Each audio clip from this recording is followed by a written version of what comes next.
आशुतोष, आज जो विदेश मंत्रालय ने प्रेस कॉन्फ्रेंस की है, इस प्रेस कॉन्फ्रेंस की क्या बड़ी बातें हैं और इस पूरे मामले को लेकर अब तक जो सारी जानकारी आई है वह किस प्रकार की? देखिए कि लगातार आयुध की टीम लगभग 3 दिन से इस पूरे पूरे मामले पर नजर रखे हुए है। और अगर कल की बात की जाए तो पाकिस्तान की तरफ से कायराना हरकत की गई। एयर डिफेंस सिस्टम के चलते हुए उनके सारे के सारे ड्रोन्स जो है वो हमने डिस्ट्रॉय कर दी हैं। और आज रक्षा मंत्रालय की ब्रीफिंग में ये बताया गया है और विदेश मंत्रालय की इस ब्रीफिंग में बताया गया है कि लगभग 400 ड्रोन्स भारत के एयर डिफेंस सिस्टम ने उनके डिस्ट्रॉय किए हैं। लेकिन जिस तरीके से जो ड्रोन्स भारत में आ रहे थे उनको देखने के बाद ये लगता है कि ये जो शुरुआत में जो दृश्य सामने आया था वो ये लग रहा था कि शायद गाजा पैटर्न पर ही भारत में हमला किया जा रहा है। और कहीं ना कहीं जो हमास का भी समर्थन पाकिस्तान को कहीं ना कहीं ये देखने को मिलता है। और तुर्की जो है, तुर्की स्पष्ट तरीके से सामने आया है और वो ये बोल रहा है कि हम पाकिस्तान को समर्थन देंगे। और जितने भी ड्रोन्स थे जो भारत की तरफ उड़ाए गए थे, भारत के जितने भी एयरबेस है, जो आर्मी बेस है, उनको निशाना बनाया गया था, वो सारे के सारे ड्रोन्स तुर्की से आए थे। लेकिन सुदर्शन चक्र ने सारे के सारे ड्रोन्स और उनकी मिसाइल एयरक्राफ्ट्स को निशाना बनाया और वहीं पर ध्वस्त कर दिया, जिसकी वजह से भारत में किसी तरीके का नुकसान नहीं हुआ था।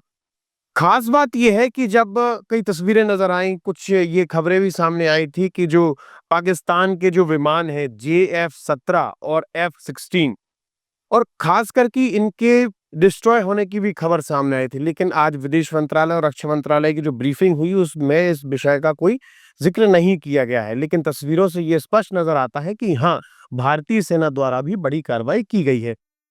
शायद कोई इंटरनल इफेक्ट ना पड़े इस वजह से इस विषय को ध्यान में रखा गया है।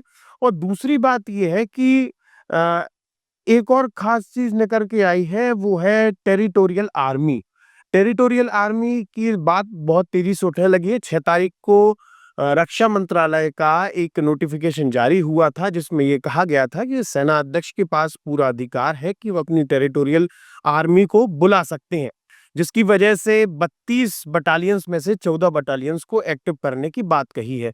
टेरिटोरियल आर्मीज वो होती हैं, इन्हें आसान शब्दों में हम ये बोल सकते हैं कि नागरिक सेना या सिविलियंस आर्मी भी बोल सकते हैं, कि जो नागरिक हैं, जो अपना काम धंधा करते हैं, व्यापार करते हैं, नौकरी करते हैं देश में रहकर, अगर वो देश की सेवा करना चाहते हैं और ऐसी स्थिति बनती है तो वो टेरिटोरियल आर्मी ज्वाइन कर सकते हैं।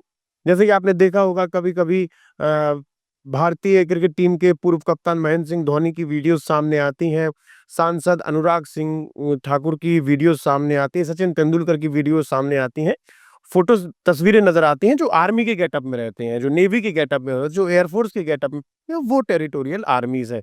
तो पिछले साल तक ये सुनिश्चित कर दिया गया था कि आपको साल में 1 महीने के लिए, 2 महीने के लिए अपना समय जो है वो सेना में देना है, क्योंकि आपकी जो काम करने की, जो अपनी सेना के अंदर रहने की जो लगातार जो गतिविधियों पर नजर रखने की आदत बनी रहे, इसके चलते ही टेरिटोरियल आर्मी चलाई गई थी। और 1947 और 48 से टेरिटोरियल आर्मी की शुरुआत की गई थी और इस टेरिटोरियल आर्मी को शुरू भी किया गया है। जैसे कि जब कारगिल युद्ध हुआ था, 1971 का युद्ध हुआ था, यहाँ तक कि जब गोधरा कांड हुआ था गुजरात में, उस कांड के बाद भी उस समय भी टेरिटोरियल आर्मी को बुलाया गया था और उनका सहयोग लिया गया था। बिल्कुल, इसके अलावा अगर हम बात करें आशुतोष की, जो कल पुंछ में गोलीबारी हुई है, इसके अलावा जो बॉर्डर क्षेत्र है वहाँ पर गोलीबारी हुई है, कुछ सिविलियंस की जान जाने की भी खबरें सामने आई हैं। आज विदेश मंत्रालय ने अपनी प्रेस कॉन्फ्रेंस में भी बताया है कि 2 स्कूली बच्चों की जान गई है। तो अब तक किस तरीके से सिविलियंस की जान जो है पाकिस्तान के हमले में गई है और लगभग कितने लोग इसमें मृत हुए हैं? इसके अलावा पाकिस्तान जो लगातार भारत पर आरोप लगा रहा है कि भारत जो है कि सिविलियंस पर अटैक कर रहा है, इनकी सत्यता क्या है? देखिए, पाकिस्तान लगातार से ही, मैंने शुरुआत में बोला था कि शुरुआत से ही कायराना हरकत कर रहा है। पहलगाम हमला हुआ, 28 निर्दोषों की जान गई, हिंदुओं की जान गई। उसके बाद जब भारत ने जवाबी कार्रवाई में आतंकी जो गढ़ हैं उनको डिस्ट्रॉय किया तो बड़ी समस्या हुई। पाकिस्तान आर्मी के जितने भी चीफ थे, वहाँ के नेता थे, वहाँ के आर्मी हेड्स थे, वो आतंकवादियों के जनाजे में रोते नजर आए। लगातार पाकिस्तान सीज फायर शुरू से कर ही रहा है। लगभग 27 तारीख से ये सीज फायर शुरू हो गया था, जिसकी वजह से भारत में नुकसान देखने को मिल रहा है। सिविलियंस को बहुत नुकसान हुआ है। ये इस तरीके से ना देखा जाए कि भारत में सिविलियंस को क्या नुकसान पहुंचाया जा रहा है। यहाँ तक कि पाकिस्तान अपने यहाँ के सिविलियंस को भी कहा जाए कि ढाल बनाकर काम कर रहा है।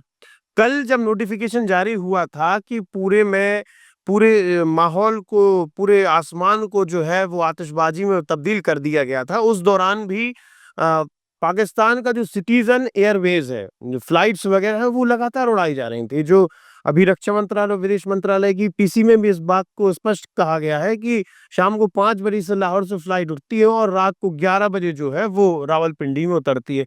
तो इससे ये कहा जा सकता है कि साहब, यहाँ से तो वो मिसाइल दाग रहे हैं, ड्रोन्स चला रहे हैं, भारत पर को नुकसान करने की कोशिश कर रहे हैं। वहां से भारत अगर जवाबी कार्रवाई करता है, अपने आप को डिफेंस करता है, अपने आप को डिफेंड करने की कोशिश करता है, तो उसके पीछे भी पाकिस्तान का ये सोचना रहता है कि कहीं ना कहीं हम आर्मी के अलावा हम अपने यहाँ के रहने वाले नागरिक जो पाकिस्तानी हैं, उनको ढाल बना दें, जिसकी वजह से कहीं भारत से अगर थोड़ी सी चूक हो जाए तो वो पूरे देश में, पूरी दुनिया में अपनी छाती पीटने लगे। और भारत में भी टारगेट किसे किया है? आप देखिए, पाकिस्तान से लगे हुए जितने भी राज्य हैं, भले जम्मू कश्मीर हो, पंजाब हो, राजस्थान हो, जम्मू कश्मीर पूंछ, पूंछ के बाद जम्मू, जम्मू के बाद कटरा, श्रीनगर, यहाँ पर उन्होंने टारगेट बनाया था गुरुद्वारों को।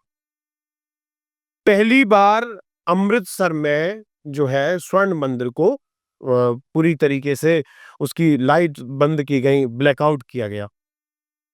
टारगेट बनाया गया था गुरुद्वारों के लिए, टारगेट बनाया गया था ईसाई मिशनरी के जितने भी स्कूल चल रहे हैं, इंस्टीट्यूट चल रहे हैं, उनको टारगेट बनाया गया था। शासकीय कॉलेजेस, हॉस्टल्स, उनको टारगेट बनाया गया था। चूंकि आपने देखा था कि कितने नजदीक जम्मू विश्वविद्यालय के ऊपर ड्रोन आता है और जिसे हमारा एयर डिफेंस सिस्टम डिस्ट्रॉय कर देता है। उसके बाद जैसे हम जैसलमेर तरफ आएंगे तो वहां पर मंदिरों को टारगेट बनाया गया है। तो यहाँ पर कहीं ना कहीं ये जो कायराना हरकत है वो कई सालों से चली आ रही है। और अगर इस पूरे के पूरे वाकया की बात की जाए तो 22 तारीख से लगातार आज 9 तारीख हो गई है, पाकिस्तान इसी तरीके की हरकत कर रहा है। बॉर्डर पार करता है, आर्मी के ऊपर गोलीबारी करता है, सीज फायर करता है, हद गोले फेंकता है, ड्रोन से अटैक करने की कोशिश करता है। तो यहाँ जिसकी वजह से हमारे देश के आर्मी ऑफिसर्स, हमारे देश के जवानों को, सिविलियंस को नुकसान पहुंच रहा है। बिल्कुल, आशुतोष, तो तरह-तरह के नोटिफ़िकेशन भी सरकार समय-समय पर निकाल रही है, चूँकि परिस्थितियाँ बेहद गंभीर हैं। सरकार चाहती है कि लोग इससे ज़्यादा से ज़्यादा अलर्ट रहें और पैनिक ना हो। ऐसे में मध्य प्रदेश सरकार के द्वारा भी कई आदेश निकाले गए हैं, कलेक्टरों के द्वारा आदेश निकाले गए हैं। वो क्या आदेश हैं जो हमारे दर्शकों और एमपी की जनता के लिए जानने के लिए ज़रूरी? देखिए अंकित, कहा जाता है कि मध्य प्रदेश सबसे सुरक्षित राज्य है, लेकिन देश तो हमारा है, देश तो एक है। जिसके चलते ही मध्य प्रदेश शासन द्वारा भी कई प्रकार की तैयारियां की गई हैं। इंदौर कलेक्टर द्वारा आदेश जारी किया गया है कि धारा 163 के अंतर्गत किसी भी तरीके का सार्वजनिक जो कार्यक्रम है उसकी सीमाएं तय की गई हैं। भीड़ वाले आयोजन नहीं कर सकते हैं, बड़े एकत्रीकरण नहीं कर सकते हैं, शोरगुल वाले कार्यक्रम नहीं कर सकते हैं, विरोध प्रदर्शन नहीं कर सकते हैं, इस तरीके के विषय सामने आए। इसी के साथ ही मध्य प्रदेश के जो डीजीपी हैं, उन्होंने सारे जिलों के एसपी की बैठक ली है, जिसमें उन्होंने कहा है कि अपने जिले से एसएफ की जो फोर्स है या फिर जो आपके यहाँ रिजर्व में जो फोर्स है, उनको सभी को तैयार रखिएगा और कभी भी स्थिति आ सकती है जब हमें मैदान में डटे रहने की आवश्यकता हो। इसी के साथ मध्य प्रदेश पुलिस के जो जवान हैं, उनकी छुट्टियां भी रद्द कर दी गई हैं, चूंकि युद्ध की स्थिति बन रही, अभी युद्ध घोषित नहीं हुआ है, लेकिन आसार ऐसे नजर आ रहे हैं जब पाकिस्तान की तरफ से 500 ड्रोन, मिसाइल और एयरक्राफ्ट से अटैक किए गए हैं। भारत ने उसका बचाव भी किया है, जवाबी कार्रवाई भी की है। इसके चलते ये वो दिन दूर नहीं कि जब क्योंकि अब देखिए, युद्ध के मैदान में ये स्थिति नहीं बननी कि पहले युद्ध का ऐलान होगा, फिर टैंक वहां तक पहुंचेंगे, बॉर्डर पर सारी सेना यहाँ से वहां मोबिलाइज की जाएंगी। अब बड़े एडवांस तरीके से युद्ध हो रहे हैं, चूंकि आईएनएस विक्रांत ने अरब सागर की तरफ पूरा का पूरा रुख जमा के रखा ही है, वहां पर पूरे के पूरे एयरक्राफ्ट तैयार खड़े हैं।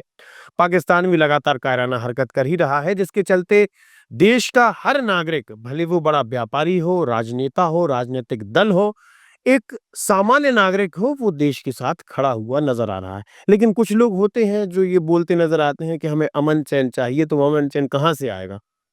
बिल्कुल, तो आज हमने इस वीडियो के माध्यम से वो सारी चीज़ें आप तक पहुँचाने की कोशिश की जो आपके लिए जानना ज़रूरी है, और जो विदेश मंत्रालय के द्वारा प्रेस कॉन्फ्रेंस की गई है, उसकी बड़ी बातें क्या थी, उन सभी पर आशुतोष ने विस्तार से आपको बताया। और इन विषम परिस्थिति जो देश में बनी हुई है, पाकिस्तान लगातार कायराना हरकतें कर रहा है, नापाक इरादे उसके सामने आ रहे हैं। इन सारी चीज़ों से जुड़ी हुई जो भी अपडेट आएगी, वो हम सबसे पहले आप तक पहुँचाएँगे। तब तक के लिए आप हमारे साथ जुड़े रहिए, देखते रहिए आयुध। आपका बहुत-बहुत धन्यवाद। लगातार जुड़े रहने के लिए आयुध को सब्सक्राइब जरूर करें।